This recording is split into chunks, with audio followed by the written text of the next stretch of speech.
told you that at the South Pole, there is a giant telescope that's buried in the ice. But instead of looking out to the stars, it's looking through Earth. That's the IceCube Neutrino Observatory, and I got to go there in 2019, and it was probably the coolest science experience I've ever had. And I was there for a few weeks, so if you're interested, I can make a whole video about what it's like to live and work at the South Pole because it is truly, truly, truly unique. So today I want to tell you a little bit about why that telescope is there in the first place. IceCube is a giant telescope, but it's not the kind with mirrors or lenses.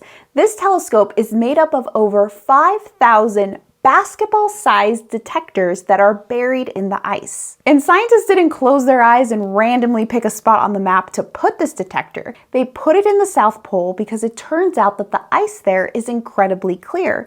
It's also one of the best places to catch one of the most mysterious particles called a neutrino. And this is where it gets really cool. Neutrinos are sometimes called ghost particles because they can travel through planets, stars, even you without ever interacting.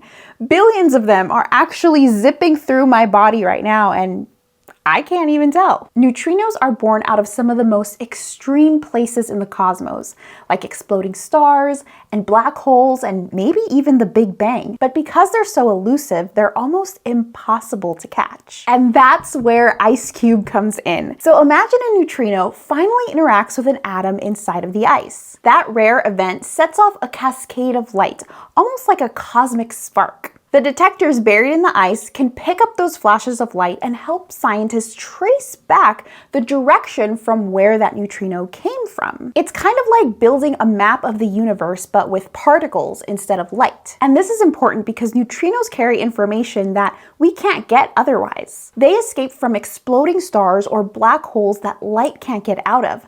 So they're almost like these secret messengers from hidden corners of the universe. Are you hooked yet? In 2013, IceCube traced a neutrino all the way back to a galaxy that was 4 billion light years away, a type of galaxy called a blazar with a supermassive black hole blasting out jets of energy. This was the first solid evidence that they were actually producing neutrinos. It was also a huge moment for what scientists call multi-messenger astronomy, which is using light, particles, and even gravitational waves together to understand the universe. And while IceCube is chasing these high-energy neutrinos that are coming from across the cosmos, neutrinos are actually part of our everyday lives. The sun makes them constantly during nuclear fusion, nuclear reactors produce them, even a banana gives off a few neutrinos thanks to natural radioactivity. So neutrinos aren't exactly rare, it's just rare to catch them interacting with something. So in 2019, I got to visit the IceCube Neutrino Observatory, and here's a photo. It looks like just a big blue box sitting on a giant white landscape. Pretty unsuspecting, but it's super cool to walk up to it and know that there are over 5,000 of these sensors buried underneath the ice, and that they make up one of the biggest telescopes on Earth that are studying the cosmos. I could make a whole separate video about this, and I think I will because there's